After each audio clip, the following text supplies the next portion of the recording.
Saudara-saudari terkasih, pace e bene. Semoga Tuhan memberi Anda sekalian damai dan kebaikan.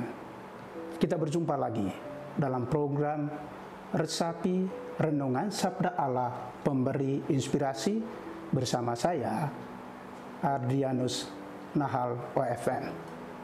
Sumber inspirasi kita diambil dari Injil Lukas bab 16 ayat 1 sampai 13. Khususnya ayat yang berbunyi, siapa yang setia dalam perkara-perkara kecil, ia setia juga dalam perkara-perkara besar. Nah, saudara-saudari terkasih, ada seorang romo muda yang waktu tabisanya ia berjanji dan berdoa dalam hati, Tuhan, ku persembahkan seluruh diriku untukmu. Jadikanlah saya sebagai alatmu untuk melayani engkau dan untuk melayani sesama. Nah, suatu ketika ia bangun pagi-pagi untuk merayakan Ekaristi di gereja. Setelah merayakan Ekaristi di gereja, ia ditemui oleh 3 orang gadis yang mau meminta sakramen pengakuan pribadi. Ia masuk ruangan pengakuan dan itu selesai. Tetapi kemudian ia melihat banyak orang yang antri untuk menerima sakramen pengakuan dosa. Dan ia duduk lagi. Dan itu berlangsung selama 3 jam.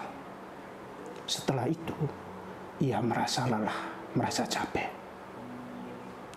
Tetapi kemudian, ia ditemui oleh seorang ibu yang mengatakan, Romo, pagi tadi suami saya meninggal.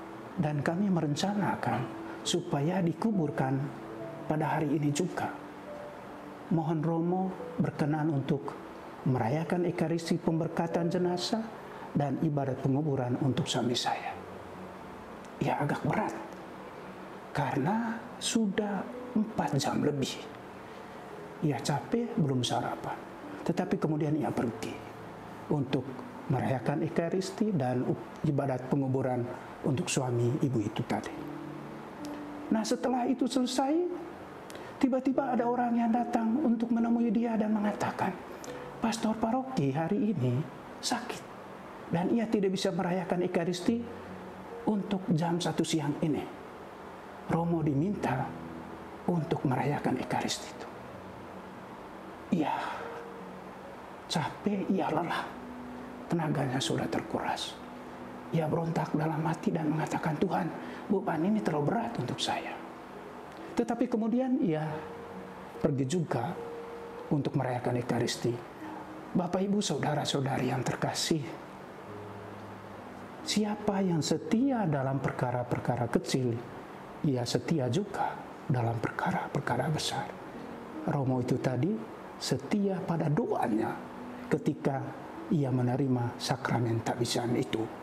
Walaupun ia menghadapi kecapean, kelelahan, tetapi ia setia menjalankan tugas itu. Nah, bagaimana dengan kita? Mungkin pengalaman kita juga kurang lebih seperti itu. Dalam hidup pribadi kita masing-masing, kita berjanji dalam hati untuk menjadi orang yang baik. Kita berjanji dalam hati untuk menjadi suami yang baik, untuk menjadi istri yang baik, untuk menjadi orang tua yang baik. Nah, Tuhan meminta kita untuk setia pada janji-janji pribadi kita itu. Walaupun tidak dilihat oleh orang lain. Tetapi komitmen pada janji pribadi itu adalah ukuran harga diri kita. Dan kalau selama ini kita melalaikan pada komitmen, pada janji pribadi kita itu, kita diingatkan lagi melalui sabda Tuhan ini tadi.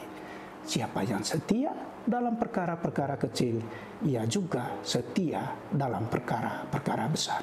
Semoga kita setia dalam perkara-perkara kecil dan juga lebih setia lagi dalam perkara-perkara yang besar. Semoga Tuhan memberkati kita.